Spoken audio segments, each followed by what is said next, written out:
چاہے وہ مولانا فضل الرحمان صاحب نے اس چیز کی تائید کی ہے کہ سڑکوں پہ وہ آپ کے ساتھ آئیں گے؟ دیکھیں میں جو کہہ رہا ہوں قومی ایشو جو باہر ہے پارلیمان کے، چاہے وہ لا اینڈ آرڈر سچویشن ہے، چاہے وہ دہشت گردی ہے، چاہے وہ مہنگائی ہے، چاہے وہ صوبوں کا معاملات ہے، وہ پارلیمان کے باہر بھی ہے، وہ بھی اس کی بھی اہمیت ہے، اس پہ بھی یونائٹڈ اپوزیشن جو ہے یکساں پالیسی اپنائے گی اور انشاءاللہ یکساں موقف دیں گے۔ میں سمجھتا ہوں دیکھو دو چیزیں خان صاحب کے بارے میں، جہاں تک خان صاحب کے اب یہ ایکسس والا مسئلہ ہے اور علاج والا مسئلہ ہے، میں سمجھتا ہوں اس میں آلموسٹ 100% پاکستان ہمارے کوشش کریں گے۔ یہ فیصلہ ہوا ہے کہ سارے قومی ایشوز پہ بشمول آزاد عدلیہ کے، کشمیر کے ایشو، صوبے کے ایشو ہوں، لا اینڈ آرڈر سچویشن ہو، دہشت گردی ہو، یا ملک کو درپیش جو مہنگائی ہے، یا پاکستان کے بیرونی ممالک سے جو تعلقات ہیں، جو فیکٹ سائن ہو رہے ہیں، جو ابھی تک پارلیمان نہیں آئے، ان سب پہ انشاءاللہ تعالی، اور جس طریقے سے مولانا صاحب نے کہا اسیران پہ، ہم سب سیاسی اور عوامی ایشو پہ انشاءاللہ تعالی یکساں موقف اپنائیں گے۔ بریسٹر صاحب یہ اتحاد پارلیمنٹ کی حد تک ہوگا یا سڑکوں پہ بھی ہوگا؟ دیکھیں ہم نے دونوں کہا ہوا ہے، ہم نے یہ کہا ہے کہ یہ پارلیمنٹ کے اندر جتنی بھی کارروائی ہوگی وہ چاہے قومی ایشو کی حکومت کو اکاؤنٹیبل ٹھہرانا ہو، چاہے وہ لیجسلیشن کے حد تک ہو، تو وہ پارلیمنٹ کے اندر بھی یونائٹڈ لیں گے، اور جو قومی ایشو ہیں اس پہ اس پارلیمنٹ کے باہر بھی ہم کوشش کریں گے کہ ایک جیسا موقف اپنائے، چاہے وہ مولانا فضل الرحمان صاحب نے اس چیز کی تائید کی ہے کہ سڑکوں پہ وہ آپ کے ساتھ آئیں گے؟ دیکھیں میں جو کہہ رہا ہوں قومی ایشو جو باہر ہے پارلیمان کے، چاہے وہ لا اینڈ آرڈر سچویشن ہے، چاہے وہ دہشت گردی ہے، چاہے وہ مہنگائی ہے، چاہے وہ صوبوں کا معاملات ہے، وہ پارلیمان کے باہر بھی ہے، وہ بھی اس کی بھی اہمیت ہے، اس پہ بھی یونائٹڈ اپوزیشن جو ہے یکساں پالیسی اپنائے گی اور انشاءاللہ یکساں موقف دیں گے۔ اس کے اوپر ساتھ چلیں گے مولانا فضل الرحمان صاحب؟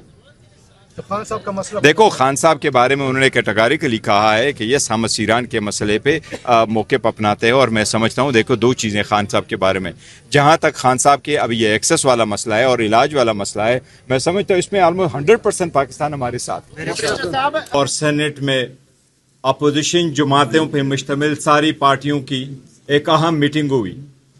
یہ میٹنگ 3.5 گھنٹے جاری رہی۔ اس میٹنگ میں تمام سینیٹرز اور تمام ایم این ایز نے شرکت کی۔ انہوں نے اپنی تجاویز دی کہ حکومت کو کس طریقے سے اکاؤنٹیبل کرے اور عوام کے مسائل کو کیسا اجاگر کرے۔ اس میٹنگ میں یہ فیصلہ ہوا کہ سینٹ اور قومی اسمبلی میں جو اپوزیشن کی جماعتیں ہیں وہ الگ الگ باتیں کرنے کی بجائے یونائٹڈ اپوزیشن کے بینر کے تلے یکساں موقف اپنائیں گے، چاہے وہ قانون سازی ہو یا حکومت کو اکاؤنٹیبل ٹھہرانا ہو۔ اسی طریقے سے پارلیمنٹ کے باہر یہ یونائٹڈ اپوزیشن قومی ایشوز پہ بات کریں گی اور کوشش کرے گی کہ ہم یکساں موقف اپنا کر کے عوام کے حقوق کا تحفظ کریں۔ ہم کوشش کریں گے، یہ فیصلہ ہوا ہے کہ سارے قومی ایشوز پہ بشمول آزاد عدلیہ کے، کشمیر کے ایشو، صوبے کے ایشو ہوں، لا اینڈ آرڈر سچویشن ہو، دہشت گردی ہو، یا ملک کو درپیش جو مہنگائی ہے، یا پاکستان کے بیرونی ممالک سے جو تعلقات ہیں، جو فیکٹ سائن ہو رہے ہیں، جو ابھی تک پارلیمان نہیں آئے، ان سب پہ انشاءاللہ تعالی، اور جس طریقے سے مولانا صاحب نے کہا اسیران پہ، ہم سب سیاسی اور عوامی ایشو پہ انشاءاللہ تعالی یکساں موقف اپنائیں گے۔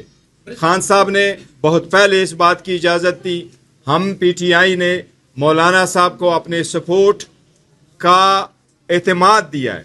ہم انشاءاللہ تعالی اس کو آگے لے کے جائیں گے اور ملک اور قوم اور جمہوریت کی مضبوطی کے لیے انشاءاللہ تعالی ہم اس اپوزیشن کو استعمال کریں گے۔ صاحب ایک عام تاثر یہ ہے کہ عمران خان صاحب صوبوں کے حق میں ہیں، نئے صوبوں کے حق میں ہیں، جبکہ مولانا صاحب کہہ رہے ہیں کہ نئے صوبے نہیں بننے چاہیے، اتفاق ہو چکا ہے۔ تو کیا آپ نے نئے صوبوں عمران خان صاحب کے بارے میں تاثر یہ ہے کہ وہ نئے صوبوں کے حق میں ہیں، جبکہ مولانا صاحب کہہ رہے ہیں کہ نئے صوبے نہیں بننے چاہیے؟ نہیں دیکھیں، وہ مولانا صاحب نے بھی اس کا ذکر کیا، وہ یہاں پر موجود ہیں۔ ہم پرائمریلی یہی کہتے ہیں کہ دیکھو سب سے پہلی بات یہ ہے کہ ہمارا یہ موقف ہے کہ اس پارلیمان نے بڑی ڈسپیوٹڈ قسم کی، کنٹروورشل قسم کی لیجسلیشن کی ہیں۔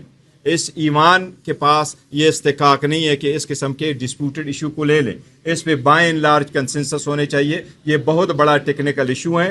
اوور نائٹ آپ نہیں کر سکتے کہ آج گئے اور کل آپ نے کہا کہ یہ صوبے بننے. اس لیے یہ مچ مور ٹیکنیکل ایشو ہے. ہم نہیں چاہتے کہ فیڈریٹنگ یونٹس کی تقسیم اس طریقے سے ہو جس سے جو پارلیمان جو اس کا ہے فیڈریشن ہے جو وفاق ہے اس کو کوئی خطرہ لاقے کو یا عوام میں مزید. اس لیے یہ پیچیدہ مسئلہ ہے. تو ہم انشاءاللہ اتفاق کے ساتھ چلیں گے. متحدہ اپوزیشن نے آج کے اجلاس میں وزیر اعظم کے خلاف تحریک عدم اعتماد پہ مطلب کوئی بات کی ہے اور ساتھ ساتھ جو کرنل مطلب سرحد پہ ہونا چاہیے تھا وہ آج سرحد یونیورسٹی پہنچا ہے, ادھر فائرنگ کی ہے. اس کے حوالے سے کیا کہیں گے اور طلبہ کو کیا میسج دیں گے؟ بات یہ ہے کہ آج جو میٹنگ ہوئی ہے یہ پاکستان کی میٹنگ تھی. یہ وہ لوگ ہیں جو پاکستان کے عوام کے ووٹوں سے منتخب ہو کے آئے ہیں. ان کو پاکستان عزیز ہے, ان کو پاکستان کے عوام عزیز ہیں. یہاں صوبوں کی بات ہو رہی ہے, یہاں بڑے بڑے وکیل کھڑے ہیں. آئین میں صوبوں کے بنانے کا طریقہ کار واضح ہے. اس کے علاوہ ایگزیکٹو آرڈر سے صوبے بنانا, جس طرح ڈسٹرکٹ بنائے جاتے ہیں, یہ پاکستان کی بنیادوں پہ حملہ ہوگا. ہم وار کرتے ہیں ان قوتوں کو, پھر آپ پاکستان کے عوام کو نہیں روک سکیں گے. ایوری ول ان دی اسٹریٹس. بہت پاکستان میں یہ سکت نہیں ہے. یہ آپ نو کانفیڈنس کی آپ بات کر رہے ہیں, نو کانفیڈنس کی ضرورت ہی نہیں ہے. پیپل پارٹی, جو بھی پارٹیاں, مسلم لیگ, اس بات پہ وہ بھی متفق ہیں کہ پاکستان میں آئین کی بالادستی ہو. وہ اس پہ متفق ہیں کہ پارلیمنٹ طاقت کا سرچشمہ ہو. وہ اس پہ متفق ہیں کہ ساری پالیسیاں پارلیمنٹ سے نکلیں.